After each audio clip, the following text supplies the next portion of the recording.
Millionaires could buy almost anything they want. So why do so many of them refuse to buy the exact things most people consider completely normal? Wait, that sounds backwards. Shouldn't rich people buy more, not less? The answer completely changed the way I think about money. Welcome back to AI Profit Lab, where we break down how money really works. Research shows the opposite of what you'd expect. Most self-made millionaires live far below what their bank account could actually afford. Today, we're breaking down 7 things many self-made millionaires avoid buying, but most people purchase without even questioning them. By the end of this, comment which one surprised you the most. Okay, let's start. Number 1. Brand new cars. The moment a new car leaves the dealership lot, it can lose around 10% of its value as soon as it's driven off the lot, with depreciation often continuing throughout the first year. Many self-made millionaires drive cars that are several years old, often paid for fully in cash, while people living paycheck to paycheck are far more likely to finance a brand new vehicle every few years. It's not about avoiding nice car.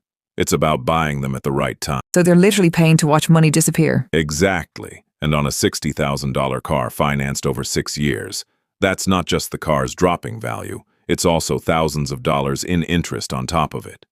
Many wealthy people buy reliable, slightly used cars, drive them for a decade, and invest the difference instead. This next one surprised me the most. Number 2. The latest phone, every single year. Many self-made millionaires are just as likely to use a phone that's 2 or 3 years old, as long as it still works fine. Upgrading annually can cost $1,000 a year or more once you include the new device and any added plan costs. Over 10 years, that's easily $10,000 spent purely on having the newest version, not because the old one stopped working. If your current phone still does everything you need, upgrading may not add much value. That actually applies to almost everyone I know.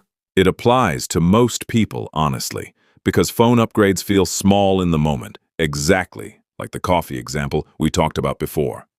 Small, repeated, and completely invisible until you add it up. Number 3. Designer clothing and visible logo brands. This one surprises people the most. Research shows actual self-made millionaires very rarely dress in flashy, logo-heavy outfits. Long-term studies found most of their wardrobe is simple, practical, and inexpensive.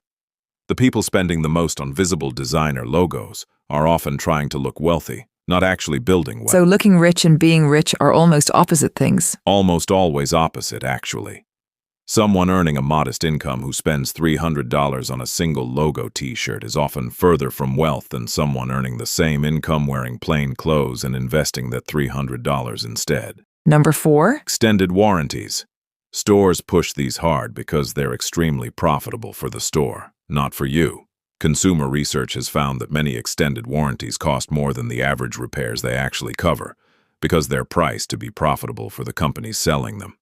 Many wealthy people decline these and simply set aside their own emergency fund to cover repairs if something ever actually breaks. That's basically insurance against something that probably won't happen. Right. And self-insuring yourself by keeping cash reserved instead almost always saves more money over the years than paying for warranty after warranty on every single purchase. Number 5, and this next one is a big one. Lottery tickets. This one's almost universal. Decades of interviews with self-made millionaires suggest they essentially never play the lottery regularly because they understand the odds of winning a major jackpot are extremely low. Meanwhile, lower-income households statistically spend a noticeably higher percentage of their income on lottery tickets, specifically because the fantasy of instant wealth feels more achievable than the slow, unglamorous process of consistent investing. So the dream of getting rich quick is actually what keeps some people from getting rich slowly. Exactly it. The same $5 spent weekly on tickets, invested instead over 30 years, could potentially grow significantly over time through long-term investing, while lottery tickets are overwhelmingly likely to return nothing at all. Number 6 is where most people make a costly mistake. Timeshares. These get sold through incredibly persuasive high-pressure presentations, but the math rarely works out for the buyer. Beyond the large upfront cost, most timeshares carry ongoing annual maintenance fees that keep rising every year, and they're notoriously difficult to resell, with many owners eventually giving them away for free, just to escape the fees. Many wealthy people who travel frequently prefer flexible options like renting or points programs instead of locking themselves into one property forever. The last one might be the biggest money drain of all. Number 7? Houses bigger than they actually need. This is the big one. Many self-made millionaires live in homes that are surprisingly modest compared to their net worth. A bigger house often means bigger ongoing costs, not just a bigger mortgage. Higher property taxes, higher utility bills, higher furniture costs, and higher maintenance every single year for space that often goes completely unused. Many wealthy people tend to buy the house they need, not the biggest house their bank will approve them for. So this is basically lifestyle inflation again, just at house size scale. Exactly the same principle, just with way bigger numbers attached. Wait, going back, is there ever an exception where buying new actually makes sense? Sure, there's nuance here. If someone genuinely needs the reliability of a new car for work or a specific feature only a new phone offers for their job, that's a legitimate need, not a status purchase. The distinction many wealthy people make isn't never buy new. It's only buy new when it serves an actual purpose, not because of social pressure or wanting to look a certain way to others. That's a fair distinction. What about people who say, I work hard, I deserve nice things? That mindset isn't wrong, and nobody's saying you should never enjoy your money. The difference is many wealthy people usually enjoy nice things after they've already secured their investments, not instead of investing. They flip the order. Invest first, then spend freely on whatever's left, rather than spending first and hoping there's something left to invest. Is there any research backing all this up, or is it just general observation? There's real research behind this. One of the best-known examples comes from decades of research on self-made American millionaires, which found that many live in average neighborhoods, drive modest used cars, and rarely display visible wealth.